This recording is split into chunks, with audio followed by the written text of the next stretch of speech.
Haryana police constable का form भरने के लिए जो आपको है ना, ये एडवर्टाइजमेंट नंबर 01/2026 के इस URL पे आना होगा। तो ये लिंक मैं आपको डिस्क्रिप्शन में दे दूँगा। और यहाँ पे आप देख सकते हो, यहाँ पे दो बटन्स है, एक है रजिस्टर्ड कैंडिडेट और एक है न्यू कैंडिडेट।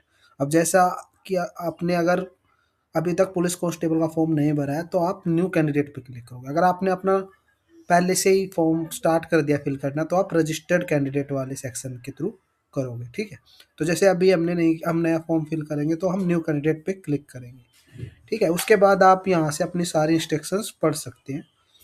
आप यहाँ पे देख सकते हैं सारी इंस्ट्रक्शंस हैं, आप इनको पढ़ ले। उसके बाद जब आप सारी टर्म और कंडीशन पढ़ ले उसके बाद आपको इसको चेक चेक करना है और उसके बाद आप प्रोसीड कर सकते हैं। प्रोसीड होने के बाद आपको यहाँ पर अपना रजिस्ट्रेशन नंबर देना है।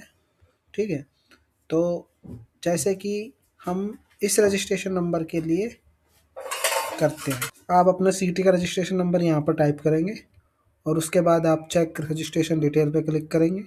उसके बाद आपकी जो रजिस्टर्ड मेल आईडी होगी और जो आपका रजिस्टर्ड फ़ोन नंबर होगा उस पर आपका OTP चला जाएगा। आप किसी भी मेल पे भी आया होगा आपके और फ़ोन नंबर पे भी आया होगा, तो आप कहीं से भी वो OTP यहाँ पर आके आप पेस्ट कर सकते हो। ठीक है, अब जैसे आप ये पेस्ट करोगे तो उसके बाद आपको यहाँ पे पासवर्ड सेट करना है। ठीक है,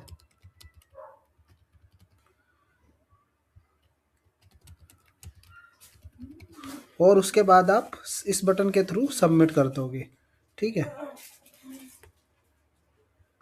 तो OTP गलती से गलत हो गया तो दोबारा हमने OTP सेंड किया और हम OTP को दोबारा से सबमिट करेंगे। अब आप देख सकते हो रजिस्ट्रेशन सक्सेसफुली हो चुका है। हम इसको सेव कर लेते हैं और उसके बाद आपको ये रिडायरेक्ट कर देगा लॉगिन के लिए, है ना। ताकि आप एडवर्टाइजमेंट नंबर 0/2026 के लिए अप्लाई कर सको। आप यहाँ पर लॉगिन कर सकते हो सेम आईडी और पासवर्ड के लिए।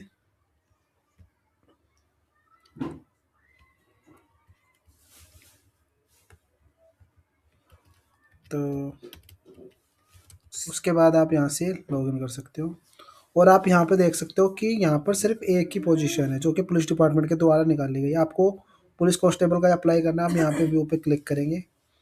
उसके बाद आपको अपनी ये सारी डिटेल्स फिल करनी है, पर्सनल डिटेल, कैटेगरी, एड्रेस, ये सभी चीज़ें, क्वालिफिकेशन, फोटो, डिक्लेरेशन। ठीक है, आप यहाँ से प्रोसीड पे क्लिक करके प्रोसीड कर सकते हैं।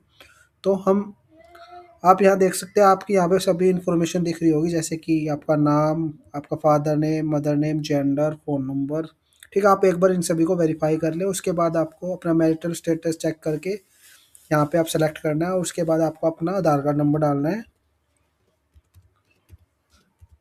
और उसके बाद आपको ये बताना है कि आपका कोई भी ब्रदर या सिस्टर, आपका ट्विंस तो नहीं है जिसने C ग्रुप का दिया हो। मतलब ट्विंस का मतलब जो आप कोई आपका हमशक्ल भाई तो नहीं है या भाई या बहन, है ना। तो आप यहाँ पे नो सेलेक्ट कर सकते हो। अगर आपने किया है तो आपको उसके लिए एक अंडरटेकिंग देनी होगी बाद में। उसके बाद आप सबमिट कर सकते हैं। ठीक है, उसके बाद ये आपको कह रहा है कि are you a bonafide resident of Haryana, क्या आप हरियाणा के निवासी हो। तो आप यहाँ पर दो ऑप्शन है, या तो आप अगर आपके पास हरियाणा का डोमिसाइल सर्टिफिकेट है तो आप यहाँ पे यस सेलेक्ट कीजिए, वरना आप नो पे क्लिक कर सकते हैं। तो जैसे हमारे पास है तो आप यस करोगे तो उसके बाद आपको फैमिली आईडी डालनी है यहाँ पे। ठीक है, फैमिली आईडी डालने के बाद आपको अपना डोमिसाइल सर्टिफिकेट अपलोड करना है। इस पर क्लिक करके आप अपना डोमिसाइल सर्टिफिकेट अपलोड कर सकते हैं। ठीक है, उसके बाद आपको अपलोड करने के लिए आपको यहाँ पर अपने जो आपका डोमिसाइल सर्टिफिकेट है उसका इशूइंग की अथॉरिटी का नाम और उसका सर्टिफिकेट नंबर और वो कब किस डेट को इशू है उस वो सब चीज़ें आपको इन्फो डालनी है। ठीक है, तो आप जैसे अब आपको मैं एक बार दिखा देता हूँ कैसा। आप यहाँ पे देख सकते हैं जैसे कि ये एक हरियाणा डोमिसाइल सर्टिफिकेट है। ठीक है, तो यहाँ पे आप देख सकते हो ये जो डेट है ये है, ये आपका डोमिसाइल का रजिस्ट्रेशन नंबर है। और जो आपका ये है, ये नीचे डेट, ये आपको यहाँ पर अपने डेट ऑफ इशू में यहाँ पे ये डेट डालनी है और सर्टिफिकेट नंबर में आपको ये वाला नंबर डालना है। और यहाँ पे आप देख रहे हो नेब तहसीलदार कालका। तो इसी तरह आपको यहाँ पर आपका जो सर्टिफिकेट होगा उसमें भी आपको इशू करने वाली अथॉरिटी का नाम होगा, आपको वो नाम यहाँ पर टाइप करना है। ठीक है, जैसे हम ये डाल देते हैं कि नायब तहसीलदार पानीपत। ठीक है, और ऐसे करके हमें आप यहाँ डिटेल्स फिल करनी है और यहाँ पर आपको उसकी डेट सेलेक्ट करनी है। उसके बाद आपको अपना डॉक्यूमेंट यहाँ से क्लिक करके सबमिट कर देना है, ठीक है। फिल करने के बाद यहाँ पे चेक बॉक्स पे क्लिक करेंगे, उसके बाद इसको आप सबमिट कर सकते हैं, ठीक है। उसके बाद आप यहाँ पर व्यू डिटेल्स के थ्रू क्लिक करके आप अपनी डिटेल्स चेक कर सकते हो और फाइल पे क्लिक करके आप उस डॉक्यूमेंट को रीवेरीफाई भी कर सकते हैं, ठीक है। उसके बाद आपको अपनी कैटेगरी आपकी जैसे जनरल है तो आप यहाँ से अपनी कैटेगरी चेंज कर सकते हैं। अगर आप चेंज करेंगे, जैसे आपने BC नो के में क्लियर किया तो आपको BCA का सर्टिफिकेट अपलोड करना होगा। अगर जैसे कि हम जनरल से करें तो हमें सर्टिफिकेट अपलोड करने की ज़रूरत नहीं है, लेकिन अगर आप करेंगे तो आपको BCA का सर्टिफिकेट अपलोड करना होगा। BCA का नॉन क्रीमी लेयर से आपने करना है, SC से करना है, DSC करना है, OSC से करना है, तो आप अपने डॉक्यूमेंट यहाँ से लगा सकते हैं। उसके बाद आप एक्स सर्विस मैन है तो सेलेक्ट कर ले सकते हैं आप अपने को। आपका कोई फ्रीडम फाइटर आप था आपके जनरेशन में तो वो भी आप बता सकते हैं। आपके पास NCC सर्टिफिकेट है या नहीं वो आप जरूर बताएं। इसका क्या होगा, क्योंकि NCC सर्टिफिकेट के 3 मार्क्स है, तो जैसे अगर आप NCC सर्टिफिकेट आपके पास है किसी भी लेवल का A B C में से तो आपको 3 मार्क्स एक्स्ट्रा मिल सकते हैं। तो जैसे कि इस कैंडिडेट के लिए नहीं है तो इसमें हम नो सेलेक्ट करेंगे और सबमिट करेंगे, ठीक है। उसके बाद यहाँ पर ऑप्शन है कि आपको यहाँ पे अपना एड्रेस डालना है, आपका जो आपका अभी आप जहाँ पर रह रहे हो कॉरस्पॉन्डिंग एड्रेस, तो आपको अपना यहाँ पे एड्रेस फिल करना है। आपको अपनी स्टेट चूज करनी है ना, जैसे आप हरियाणा से हो, फिर आपको डिस्ट्रिक्ट चूज करनी है लाइक अम्बाला, ठीक है। उसके बाद आपको पिन कोड डालना है लाइक 13210 समथिंग, ठीक है।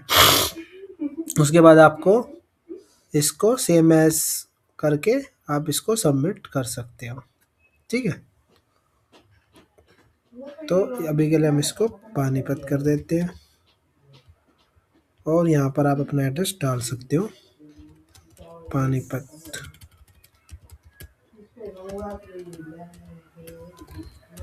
पुर कॉलोनी, पानीपत, ठीक है। आप इसको सबमिट कर सकते हो।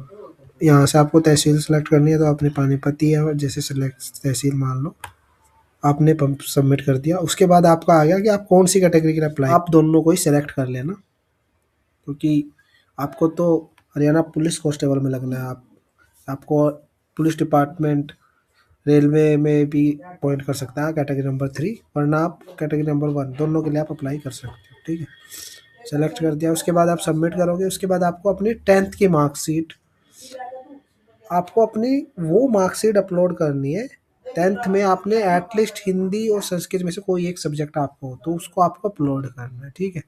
उसमें आपको अपना डॉक्यूमेंट यहाँ पे चूज करना है कि मैट्रिक है ना। उसके बाद आपको अपना नंबर डालना है 22 15 65, ठीक है, समथिंग लाइक दिस। उसके बाद आपको कब आपने किया था, जैसे कि आपने मान लो 2018 में अपनी 10th करी थी, 16 में करी है, ठीक है। उसके बाद आपका इशूइंग डेट आपको डालना है। उसके बाद आपको यहाँ पर आपके कितने मार्क्स में से आए हैं, जैसे 500 में से आपके 420 मार्क्स आए हुए हैं, ठीक है। आप वो डालोगे, यहाँ पर अपना डॉक्यूमेंट चूज करोगे। उसके बाद आप यहाँ पे चेक बॉक्स पे क्लिक करोगे और सबमिट पे थ्रू आप सबमिट कर दोगे, ठीक है। उसके बाद यहाँ पे आप सबमिट करोगे, जैसे आप सबमिट करोगे उसके बाद आप यहाँ से क्लिक करके अपनी डिटेल्स देख सकते हो और यहाँ से आप अपना डाउनलोड करके भी देख सकते हो, ठीक है। और उसको आप वेरीफाई कर लो, अगर उसमें कोई गलती ना हो तो आप उसके बाद 12th की आपको मार्कशीट अपलोड करनी है। सेम चीज़ आपको यहाँ पे करना है, 12th का अपना रोल नंबर डालना है। आपको किस ईयर में आपने कंप्लीट किया वो डेट से यहाँ पे ईयर सेलेक्ट करना है। उसके बाद आपको उस सर्टिफिकेट की इशू डेट डालनी है, ठीक है। उसके बाद आपके टोटल मार्क्स कितने कितने में से थे वो डालना है, आपको उसमें से कितने मार्क्स मिले वो डालना है। उसके बाद आपको अपनी फाइल अपलोड करनी है, जैसे कि आपने 10th के लिए किया था, चेक करना है और सबमिट करना है सेम उसी तरह। उसके बाद आपको सबमिट कर देना है, ठीक है। सबमिट होने के बाद आप यहाँ पे सेम उसी तरह जैसे आपने 10th की मार्कशीट वेरीफाई की थी, आप यहाँ इसके थ्रू आप अपनी वेरीफाई कर ले और उसके बाद आप सबमिट कर दे। सबमिट होने के बाद आप अपनी प्रेफरेंस दे सकते हैं कि आपको मतलब आप किस में लगना चाहते हैं। आप रेलवे पुलिस में आपकी आपका आपको प्रेफरेंस आपकी किस में ज़्यादा है, मतलब आपकी रेलवे पुलिस में ज़्यादा है या आपके इसमें ज़्यादा है। तो अभी जैसे इसमें है ये है ना, तो आप उसको अपनी प्रेफरेंस दे सकते हो किसी एक को। तो आपने बोल दिया कि मेरे को तो हरियाणा पुलिस की जो जनरल वैकेंसी है ना कांस्टेबल की, उसमें उसमें इंटरेस्ट है, ठीक है। आप उसको डाल के आप सबमिट कर सकते हो। उसके बाद आपको अपनी फोटोग्राफ सबमिट करनी है, ठीक है, और सिग्नेचर सबमिट करना है। और यहाँ पर आप इस चीज़ का ध्यान दें कि आपकी जो फोटो और जो सिग्नेचर है वो 100 KB से 500 KB के बीच होना चाहिए, उस इमेज और सिग्नेचर फाइल का जो साइज है, ठीक है। और अगर आपकी इमेज उससे ज़्यादा है तो आप इमेज रिसाइजर टूल का यूज़ कर सकते हो। ऑनलाइन आप सर्च कर सकते हैं इमेज रिसाइजर, वहाँ पे आप अपना बता सकते हैं आपको कितने रिसाइज करनी है, और उसके थ्रू आप यहाँ से अपनी कर सकते हैं, ठीक है। ठीक है, उसके बाद आप उसको सबमिट कर देंगे। सबमिट होने के बाद आप अपनी डिटेल्स को एक बार वेरीफाई कर ले दोबारा से, सब कुछ सही है या नहीं। और जब आप कंफर्म हो जाए तो उसके बाद आपको एक चीज़ का ध्यान रखना है। आप किसी भी कैटेगरी से कांस्टेबल का फॉर्म फिल कर रहे हो, आपको अपना अंडरटेकिंग देना है, और उसके लिए आपको एनजीओ और वी अंडरटेकिंग डाउनलोड करना है और उसका प्रिंट आउट लेना है। और उस पर अंडरटेकिंग को फिल करने के बाद आपको वो सबमिट करना है। इस चीज़ का आप ध्यान रखिए विशेषकर, क्योंकि अगर आप अंडरटेकिंग नहीं देंगे तो बाद में आपको प्रॉब्लम होगी। कुछ इस तरह से वो अंडरटेकिंग होती है, ठीक है। उसके बाद आप यहाँ पे डिक्लेयर कर दें, और उसके बाद अपनी वेरीफाई करके आप यहाँ से प्रिंट कर सकते हो एक तो, ठीक है। वो प्रिंट हो जाएगी आपका, सेव कर लो, और उसके बाद आप सबमिट कर सकते हो।